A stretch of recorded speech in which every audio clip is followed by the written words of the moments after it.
I'm just going to go to the bits of the episode which I find the most interesting, which has to start off with Marjorie's gran, who knows how to put it down in more ways than one. She tells the story how the day before this king was supposed to propose to her sister, she went to his room late at night and showed him what she could do, and the next thing you know, that king is proposing to her. Basically, she a G. This woman absolutely is incredible to watch. So the crazy granny is telling Marjorie that she needs to get the hell out of King's Landing before she goes insane, because she basically can't stand the place. And as I said, she reveals to her granddaughter how she got her man by putting it down on him. I'm not gonna lie, I was not expecting that at all. Like, don't get me wrong, I knew she was like a sneaky little bitch, but to still, your own sister's man, damn, she's dangerous. She's definitely somebody that I hope comes back in, or actually just doesn't leave King's Landing. I hope she stays for a bit, because I like to say this about certain characters: delicious entertainment. And also, you find out how the Gran had a very big part in the death of Joffrey. And through like intercut scenes and whatnot, you find out Peter, aka Littlefinger, who helped organise the death of Joffrey and conspired with the Granny. Littlefinger, never underestimate him. He has this speech about how know your enemies should never know you. The best attacks come from when they don't know that you're their enemy in the first place. I was like, damn, what else have you been up to? What else had Littlefinger been a part of that you never knew he was a part of, because he was so clever in covering up his tracks? So finally they revealed that Joffrey was killed by the crazy granny and Littlefinger. I am very glad that they didn't do like a whole season of who killed Jay, because you know what, I just hate when they long out these types of storylines. Get to the point. And one thing I love about Game of Thrones is how it has a storyline, finishes it off, moves swiftly to the next one. Another interesting scene that, I'm not gonna lie, I felt a little bit uncomfortable in was the Marjorie and Tommen scene. So as you know, Joffrey is dead, so Tommen has to take, like, the crown. Marjorie, after listening to her grand story about sneaking in to her the man that she wanted's room and putting it down differently and making him realise and recognise and remember what she was about, she takes inspiration from that and decides to do something similar. But can we just remember that Tommen's like 12? Whatever you do to him isn't cute. That's like rape. I mean, I know you guys don't deal with rape back in the Game of Thrones days, but there's nothing sexy about that type of relationship. Like Marjorie, Tommen, it's weird. So Marjorie sneaks into Tommen's room. Don't know how she does it, but she's got her ways. Oh yeah, rewind. The granny's like, Marjorie, I was good, but I know that you are better. Make sure you secure your future the way I did. Once again, this granny is not to be messed with.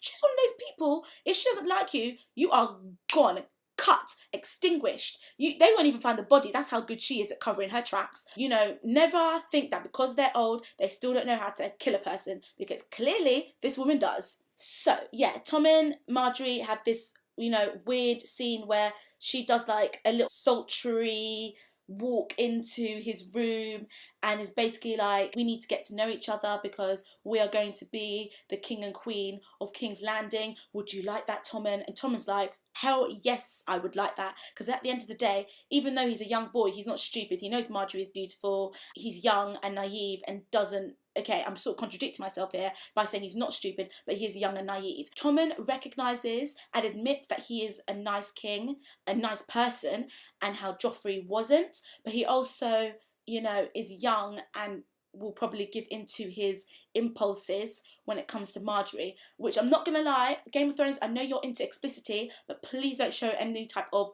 sex scene with Marjorie and Tommen, because you're going to lose a hell of a lot of viewers. That's just nasty. Like, that type of scene arises between them.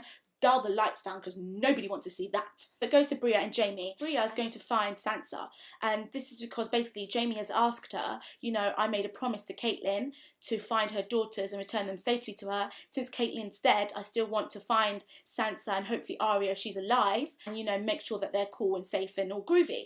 So confused. When Jaime does lovely stuff like this, I'm completely baffled when he does such violent, disgusting, horrible, horrific actions like raping Cersei. He's a good guy deep down, but the things that he does, his actions really do speak louder than his words sometimes. Bria is going off to find Sansa, and Jaime has given Bria this amazing art piece of armour and the Valyrian sword that I think his father gave to him in episode 1 of season 4. And she's like, oh my gosh, I can't take this. And he's like, yes, you can. And they sort of have this silent conversation where he's like, I care about you, I care about you. And I feel like they silently said, I love you in the final scenes that they had together. Maybe that's my own interpretation. It's just the way that they were looking at each other. Obviously, Cersei called Bria out on the fact that she loves her brother, aka her lover. I think Jaime loves Bria too. He just knows that King's Landing is no place to have a healthy relationship, which is true. I could, list the relationships that flopped because of the evil conspiracies that were going up all in King's Landing. So the reason why they call this episode the Oathkeeper is because Bria names the sword that Jaime gave to her, Oathkeeper. It's all about how, obviously they keep oaths. I don't think I really need to explain that at all. I really think that Bria is one of those strong, independent, I'm going to say innocent, but not in the like, oh, she's weak type of way, just in the fact of she's a true person to herself and to everybody around her. What you see is what you get with her, and that is rare in King's Landing. So it goes to these crazy mofo's that are like raping women in this like little hut. This guy dressed in all black in this like dirty ass hut, and he is drinking some alcoholic beverage from a skull. Like, not gonna lie, this was a beautiful shot. This was on point, as Game of Thrones always is. So this guy is proper grabbing his skull mug and is like drinking all slowly and maliciously from, I don't know how you can drink maliciously, but I feel like he is. And you see that they have chained up and are like tormenting this wolf. Dire wolf. I thought when I saw that wolf chained up that it was Arya's wolf, like in season 1, I think it's the middle of season 1, where she basically gets her wolf to run away because she knows that Joffrey is going to kill her. So I was thinking, oh, maybe they found that wolf.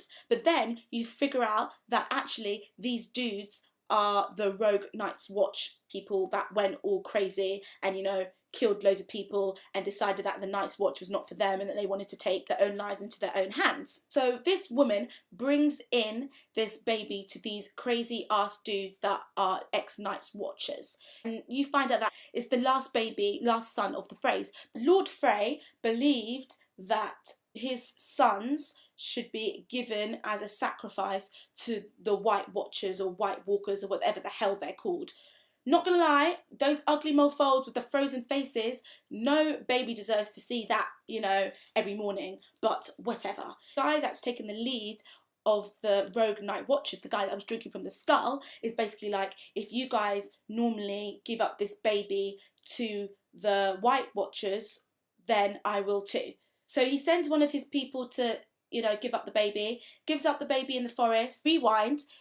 Bronn gets a little bit interesting in this episode. Bronn is in the woods not far away from the Rogue Night Watchers. Bronn hears the baby crying, obviously not realising the situation, and he's like, I need to check this out. He jumps into Summer. Summer runs and goes to find the baby, but actually comes across other wolf that is chained up, because all these wolves are connected, they're all brothers and sisters, but I think the wolves have some type of psychological link to each other, which is really sweet to see. I know they're wolves, but even I was like, so obviously Summer tries to save her fellow wolf and she falls into this trap.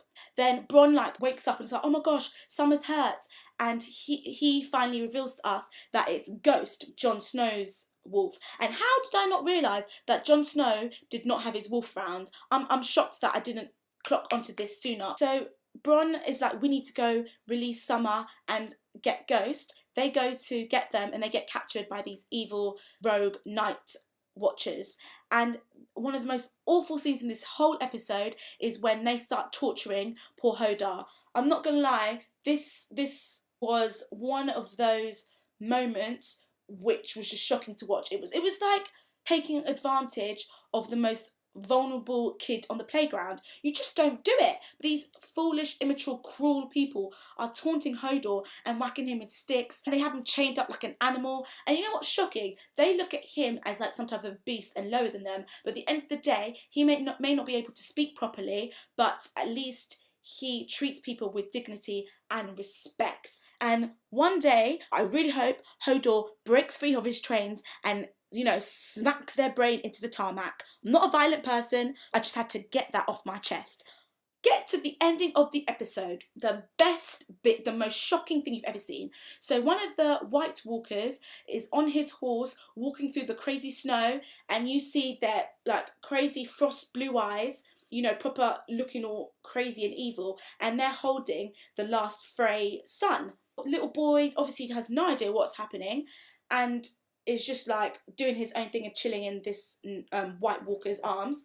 And then you see that this White Walker puts the baby in this like middle of this, you know, platform thing, walks away, and you see that another Night Walker comes over to the Frey baby, picks up the Frey baby, and it's like, and you're thinking, oh my gosh, like Game of Thrones are not about to show a baby being eaten. I wouldn't put it past them, but boy, like even I have to, you know, avert my eyes to this craziness. But what happens next, you never see coming. Unless, I'm guessing if people have read the books, they know Wagwan, but as somebody that hasn't, can I just say I tried to, but they were not to my liking. Lovers of the books don't hate me, but the books weren't for me.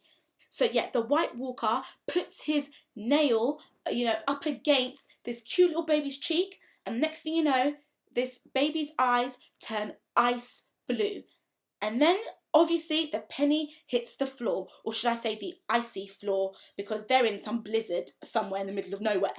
I didn't see this coming. I am good at guessing what's going on, but I love the fact that Game of Thrones always has me absolutely like, whoa. These White Walkers be turning the Frey sons into fellow White Walkers. Shut your mouth and close the front door. Huh? Who knew they could? I didn't know they could do that. This just got more interesting. I don't know what is going to happen next. Are we going to see an army of White Walkers of different ages? Because obviously the Frey dude has been, you know, putting his seed in bare women for years, and goodness knows how many sons he's had. I'm thinking like hundreds. Okay, hundreds may be a bit too much. That was the ending of the episode. Incredible ending. I am so impressed as usual. Once again, I have to say 10 out of 10. Thank you very much for watching. Like, share, comment. Bye.